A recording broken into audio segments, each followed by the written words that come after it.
হয়ে গেছে, তারপরে যা আছে তাতে আর কি থাকতে পারে? কথা বলারও দরকার নাই। যদি আমি একটু তেল কিনতে যাই তাহলে আমেরিকার অনুমতি লাগবে। বাইরে তার অর্থ কি? এই দেশটা কি স্বাধীন? এই দেশটা কি স্বাধীন সার্বভৌমত্ব, নাকি এটা আমেরিকার একটি অঙ্গরাজ্য? আর যেই চুক্তি করা হচ্ছে, বলা হচ্ছে এই চুক্তি তাদের কোনো রাজ্যেই যদি এই ধরনের চুক্তি হতো তাহলে তারা মানত না, আর ওই ধরনের চুক্তি আমাদের উপর চাপিয়ে দেওয়া হয়েছে।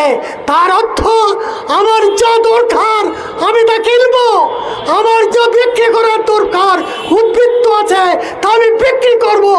এখন এই চুক্তিতে আমেরিকা বলতেছে না, আমার থেকে তোমার সব কিনতে হবে, যা প্রয়োজন নাই তা কিনতে